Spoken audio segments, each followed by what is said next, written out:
안녕하세요. 34규구 17구역 박혁균 집사. 최영희 권사 가정입니다.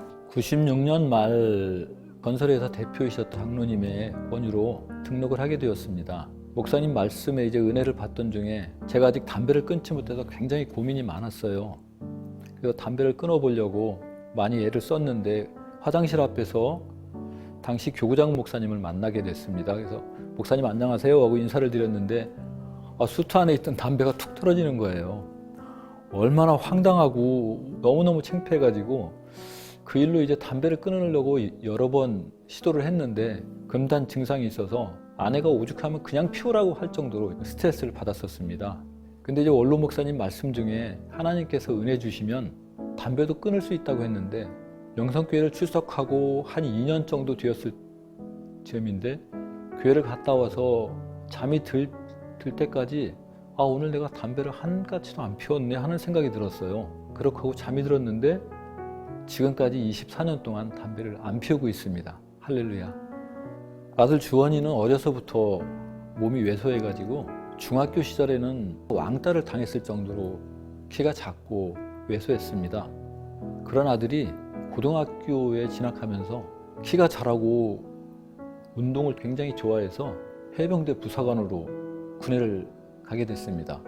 그런데 그 아이가 해병대에 들어간 지 3개월쯤 후에 갑자기 휴가를 나왔는데 발목에 인대가 파열이 돼서 외부 그 전문 병원에서 수술을 하려고 나왔어요. 그 당시에 원로 목사님의 그 말씀이 생각이 나서 히스기야가 성전에 가서 기도했다는 생각이 나서 아내와 같이 아들을 데리고 새벽 2부 예배에 나왔습니다.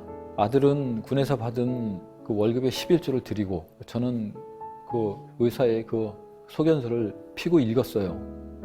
하나님 아버지, 우리 아들이 주원이가 인대가 파열이 돼서 수술을 하러 나왔습니다. 근데 이 인대는 수술을 해도 재발이 되고 그 후유증이 심각하다고 하는데 수술하지 않고 낫게 해주세요. 기도밖에 할 것이 없었어요. 부대에 돌아갔던 아들이 다시 부대장과 상의 후에 다시 진료를 받으러 왔어요.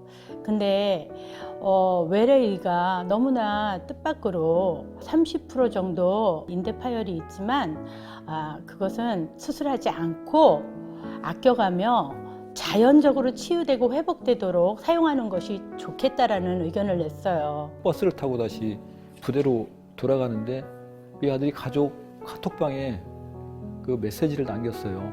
아빠, 나는 내가 믿는 하나님을 신뢰해. 나 그냥 부대로 내려가서 발목 아껴 쓰면서 잘 있을게. 걱정하지 마.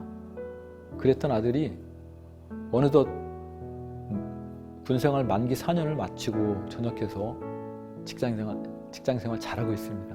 5년 전에 9월 특세 때 3부 첫 이제 기도를 맡아서 순서를 준비하고 있었는데 혜선이가 통영에서 올라오는 길에 고속도로에서 사고가 나가지고 차가 수십 바퀴 도는 사고가 났다는 연락을 받았습니다. 너무 충격적이었고 아무것도 생각할 겨를이 없었는데 놀라운 일이 그 큰 사고 중에도 딸아이가 외상이 없었습니다. 그래서 그 새벽에 일단 집으로 올라왔어요. 그래서 모두 눈물 반으로 새벽을 꼴딱 세우고 가족 다 같이 첫 새벽을 깨웠습니다. 나중에 사진을 보니 차체 자체가 너덜너덜해져 있는 거예요. 에어백 6개를 터뜨려서 사랑하는 혜선이를 오롯이 품에 품어주신 하나님 정말 너무 감사하고 찬양합니다. 그 후에 담임 목사님께서 전화를 주셨어요. 너무 감사하고 또 굉장히 큰 위로가 되었습니다. 그래서 이 시간을 빌어서 담임 목사님께 목사님 너무 감사하고 사랑합니다. 우리 신앙의 키워드는 순종입니다. 아직 직장이 회복되지 않았고 어렵지만 하나님께서 교회를 통하여 직분을 주실 때 나중이 아닌 지금 순종했을 때 하나님께서 은혜의 때가 이르게 하실 줄을 믿습니다. 올 한 해도 주신 직분 순종하며 잘 감당할 수 있기를 소망합니다.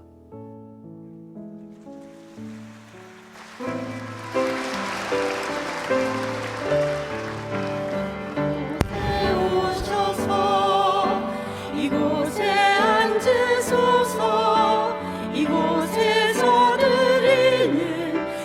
은혜를 받으소서 주님의